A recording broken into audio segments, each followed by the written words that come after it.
আজকে বানিয়ে দেখাবো দুর্দান্ত স্বাদের পাটিসাপটা পিঠের রেসিপি। সমস্ত পিঠে পায়েসের মধ্যে এই পাটিসাপটাও কিন্তু অন্যতম একটা সেরা রেসিপি। তো আজকে যে পাটিসাপটাটা তৈরি করে দেখাবো এর জন্য কোনো রকম চাল বাটাবাটি করার ঝামেলাই পড়বে না। শুধুমাত্র এক বাটি সুজি দিয়ে বানিয়ে নিতে পারবে দুর্দান্ত স্বাদের একদম নরম তুলতুলে পাটিসাপটা পিঠের রেসিপিটা, যেটা দুদিন পর্যন্ত রেখে খেলেও শক্ত হবে না। আর আজকে দুর্দান্ত স্বাদের একটা খিরসা তৈরি করে দেখাবো, যেটা তৈরি করতে মাত্র 10 মিনিট সময় লাগবে। তো ঝটপট করে বানিয়ে নিতে পারবে দারুণ স্বাদের এই পাটিসাপটা পিঠের রেসিপিটা। আশা করব আজকের এই রেসিপিটা তোমাদের অনেক ভালো লাগবে। তাহলে চলো আর কথা না বাড়িয়ে রেসিপিটা ঝটপট করে দেখে নেওয়া যাক। নমস্কার, আমি সুস্মিতা। আমার রান্নাঘরে সবাইকে স্বাগত জানিয়ে শুরু করছি আজকের রেসিপি। তো পাটিসাপটা পিঠে তৈরি করার জন্য সবার প্রথমে নিয়ে নিচ্ছি আমি একটা মিক্সিং বোল। এবার এর মধ্যে দিয়ে দেব 1 বাটি পরিমাণে সুজি। একটা যে কোনো বাটি বা কাপ সেট করে নিতে হবে সমস্ত উপকরণগুলো মেপে নেওয়ার জন্য। যেই বাটিতে করে মেপে আমি 1 বাটি সুজি নিলাম, সেই বাটিতে করে মেপেই এর মধ্যে দিয়ে দেব 1.5 বাটি পরিমাণে ময়দা।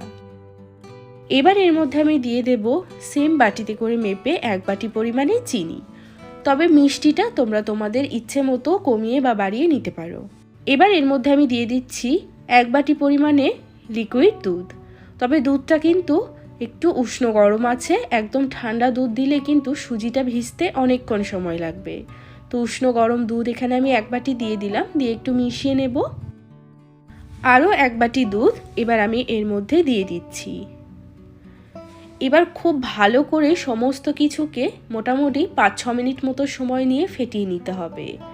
দুধের পরিমাণটা কিন্তু প্রথমেই একবারে অনেকটা দেওয়া যাবে না, অল্প অল্প করে দিয়ে এর কিন্তু একটু লিকুইড ব্যাটার বানাতে হবে।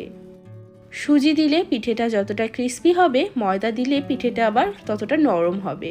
তো খেতে কিন্তু এটা খুবই ভালো লাগবে এবং 2 থেকে 3 দিন পর্যন্ত রেখে খেলেও পিঠেটা কিন্তু একদম শক্ত হবে না। তো 5 থেকে 6 মিনিট সময় নিয়ে আমি সুজি এবং ময়দাটাকে খুব ভালো করে ফেটিয়ে নিয়েছি। ঠিক এতটা পরিমাণে ফেটাতে হবে যাতে সমস্ত কিছু খুব ভালোভাবে মিশে যায়। এবার এটাকে ঢাকা দিয়ে মোটামুটি 15 থেকে 20 মিনিটের জন্য রেস্টে রেখে দেব। এতে করে সুজিটাও ভালোভাবে ফুলে যাবে এবং নরম হয়ে যাবে। যতক্ষণে আমাদের সুজিটা রেস্ট হচ্ছে ততক্ষণে আমি দুর্দান্ত স্বাদের একটা ঝটপট খিরসা তৈরি করে নেব। এর জন্য পাটিসাপটাটা খেতে কিন্তু দারুণ লাগবে। খিরসাটা বানানোর জন্য কড়াইতে আমি নিয়ে নিচ্ছি 700 ml মতো ফুল ক্রিম দুধ। ফুল ক্রিম দুধ নিলে খিরসার পরিমাণটাও বাড়বে এবং টেস্টটাও ভালো আসবে। তবে ফুল ক্রিম দুধের পরিবর্তে এমনি গরুর দুধ দিয়েও তোমরা এটা তৈরি করতে পারো। এবার এর মধ্যে দিয়ে দিচ্ছি 1/2 কাপ পরিমাণে গুঁড়ো দুধ। গুঁড়ো দুধটা দিয়ে খুব ভালো করে নেড়েচেড়ে মিশিয়ে নেব। খুব তাড়াতাড়ি করে মিশিয়ে নিতে হবে যাতে দুধটা দলা না পেকে যায়। গুঁড়ো দুধটাকে খুব ভালো করে মিশিয়ে নিয়েছি। এখন গ্যাসের ফ্লেমটা মিডিয়ামে রেখে দুধটাকে কিছুক্ষণের জন্য জাল করে একটু ঘন করে নিতে হবে। তো এখানে আমি 700 ml দুধটাকে 500 ml করে নিয়েছি। এতটা ঘন করে নিলেই হবে। এবার এখানে আমি দিয়ে দেব গোবিন্দভোগ চাল। আমি একটু মিক্সিতে গুঁড়ো করে নিয়েছিলাম, সেটাই 1/2 কাপ মতো দিয়ে দিলাম। গোবিন্দভোগ চালের গুঁড়োটা দিলে এর গন্ধটাও খুব সুন্দর আসবে এবং খেতেও ভালো লাগবে। চালের গুঁড়োটা দিয়ে সাথে সাথে খুব ভালো করে মিশিয়ে নিতে হবে। এই কাজটা একটু তাড়াতাড়ি করতে হবে, নইলে কিন্তু চালের গুঁড়োটা দিলে আবার দলা পাকিয়ে যেতে পারে। খুব ভালো করে চালের গুঁড়োটা মিশে গেছে। গ্যাসের ফ্লেমটা এখন একটু লোতে রাখবো আর ক্রমাগত নেড়ে চেড়ে এটাকে একটু ঘন করে নেব।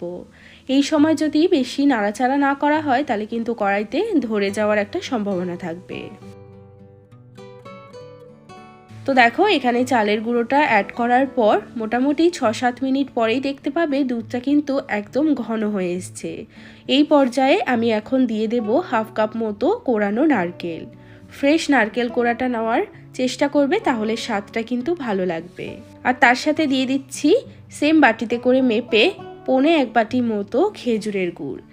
এই সময় গুড়ের পরিমাণটা তোমরা তোমাদের ইচ্ছে মতো কমিয়ে বা বাড়িয়ে নিতে পারো।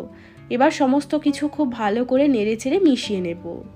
এরপর ক্ষীরটা তৈরি হতে কিন্তু আর একদমই সময় লাগবে না। যতক্ষণ না গুড়টা গলছে এইভাবে একটু নাড়াচাড়া করতে থাকবো।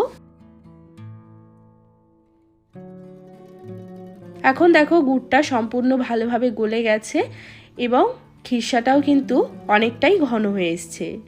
এবার এই খিরসাটা আরও কিছুক্ষণ জাল করে একটু ঘন করে নিতে হবে। যখন দেখবে খিরসাটার মধ্যে এরকম বড় বড় বাবলস তৈরি হচ্ছে, তার মানে কিন্তু খিরসাটা ঘন হয়ে গেছে। এর বেশি এটাকে আর ঘন করা যাবে না। বেশি ঘন হয়ে গেলে ঠান্ডা হলে কিন্তু আরও অনেক জমাট বেঁধে যাবে। এই অবস্থাতেই গ্যাসটাকে অফ করে দিতে হবে, তাহলে ঠান্ডা হলে আরও কিছুটা টেনে আসবে। তো এখন আমি গ্যাসটাকে অফ করে এটাকে এইভাবেই ঠান্ডা হতে রেখে দেব। তো এখানে আমাদের খিরসা কিন্তু একদম তৈরি। আর এই খিরসাটা খেতে কিন্তু দুর্দান্ত টেস্টি হয়। তো এদিকে আমাদের সুজিটা কিন্তু 20 মিনিট মতো রেস্ট হয়ে গেছে আর সুজিটা কিন্তু খুব ভালোভাবে ফুলে গেছে এবং নরম হয়ে গেছে। এখন এই ব্যাটারটা একটু ঘন আছে, ব্যাটারটাকে আমাদের পাতলা করে নিতে হবে। তো আমি এখানে আরও 1 বাটি মতো দুধ নিয়েছি। এবার এই দুধটা অল্প অল্প করে দেব আর ব্যাটারটাকে খুব ভালো করে ফেটাতে থাকবো। যত ভালোভাবে ব্যাটারটা ফেটানো যাবে পাটিসাপটাগুলো কিন্তু তত ভালো লাগবে।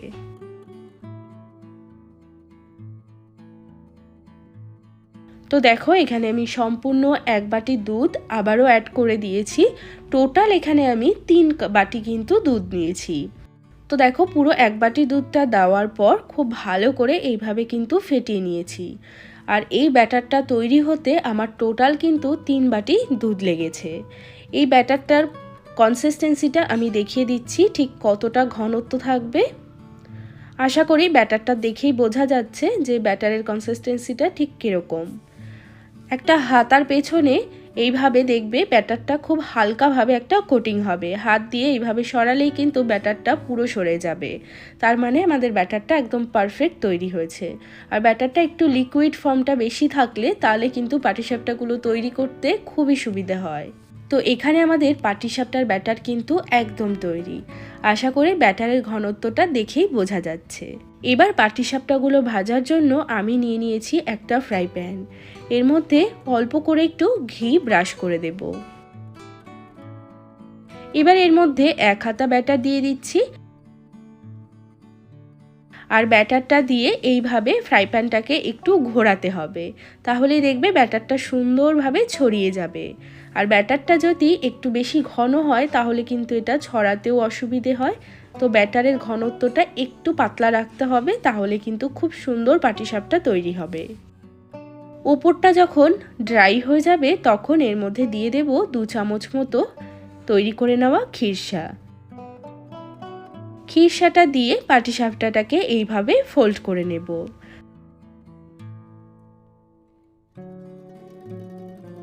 তো দেখো কত সহজেই পাটিসাপটাটা তৈরি হয়ে গেল। এবার ওপরে আমি একটুখানি ঘি ব্রাশ করে দিচ্ছি। তো পাটিসাপটার ওপরে একটু ঘি ব্রাশ করে দিলে পাটিসাপটাটা কিন্তু একদম নরমই থাকে আর সুন্দর একটা গন্ধও থাকে। আর এটা চাইলে তোমরা দিতেও পারো, নাও দিতে পারো।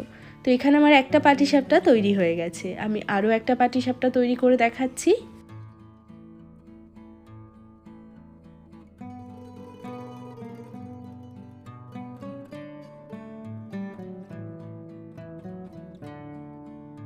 তো দেখো কত সহজে পাটিসাপটা পিঠা কিন্তু তৈরি হয়ে গেল।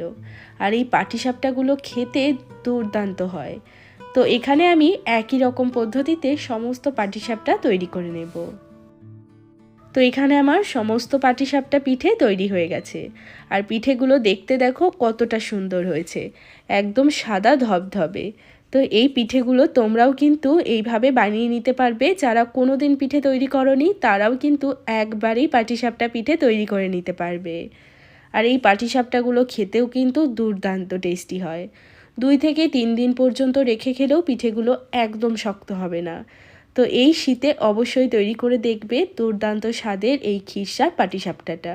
তো আশা করব আজকের এই রেসিপিটা তোমাদের ভালো লেগেছে। আর আজকের এই রেসিপিটা যদি ভালো লেগে থাকে তাহলে একটা লাইক করার অনুরোধ রইল। আর চ্যানেলটিকে যদি সাবস্ক্রাইব করে না থাকো চ্যানেলটিকে সাবস্ক্রাইব করে রাখতে পারো তোমরা যদি এরকম আরও অনেক নানান ভিডিও দেখতে চাও। সবাই ভালো থাকবে, সুস্থ থাকবে। আমি আবারও চলে আসবো অন্য কোনো রেসিপির সাথে। আজ এই পর্যন্তই। টাটা।